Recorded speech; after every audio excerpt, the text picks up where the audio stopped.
Hey friends, my name is Jonah August. I'm a wedding filmmaker based in Vancouver, Canada, and I'm happy that you're here. Today I'm going to be reviewing the Sony a6700 for videography. For photography, this is an incredible camera, but is it the right choice for video? Well, today we're going to find that out, so let's jump right into it. First, starting with the body and design, it's equipped with the same sensor as the Sony FX30, which is a 26 megapixel sensor that can film up to 4K 120 frames per second, 422 10-bit, which is incredible for such an inexpensive camera. You know what, let's just stop the review here and jump right to some vids that I filmed with this camera. Halfway up the mountain, I was forming a slave, not that I was counting.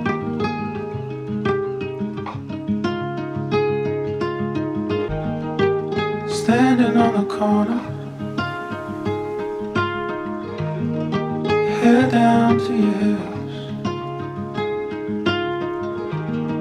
Baby, I was born before you, but I'm too young for this.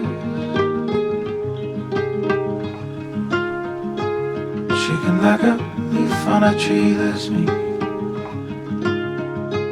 Shaking like a leaf on a tree, that's me. Shaking like a... One more kiss before I fly, and I'm gonna go where you go. Gonna stay up all night, leave the world outside. So when you open your eyes.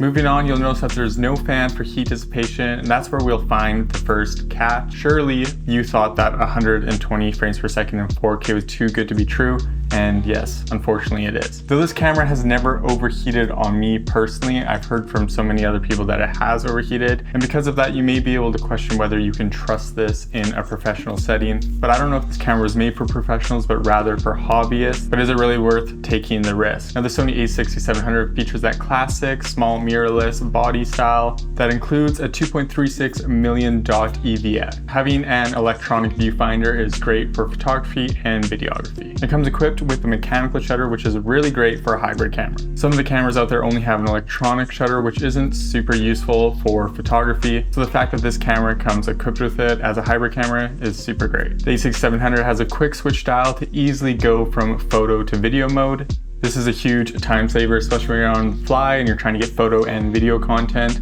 With one little switch, you can go to the different mode. Now, the biggest drawback of this camera is the fact that it only has one SD card slot. For this reason alone, I can only view this camera as a hobbyist camera.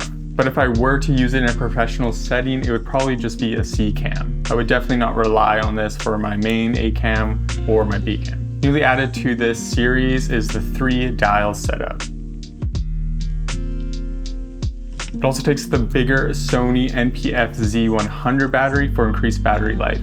Last thing that I want to mention about the externals of this camera is that it has a micro HDMI, which is fair enough for a camera this small. I don't think people who are buying this camera will really worry about that too much, but it's always nice to have a camera that has a full-size HDMI. Moving on to the internals of this camera, the a6700 comes equipped with the brand new AI processing chip that you'll find in the A7R5. This comes in clutch for autofocus capabilities. Can detect all different types of subjects and keep you locked in the entire time. Its performance is quite phenomenal.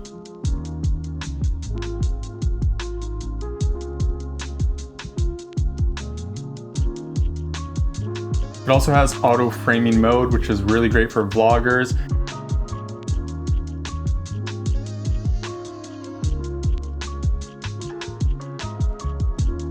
It'll crop in and track you as you move throughout the screen. Because this is a 6K sensor downsampling to 4K in this mode, you won't lose any resolution.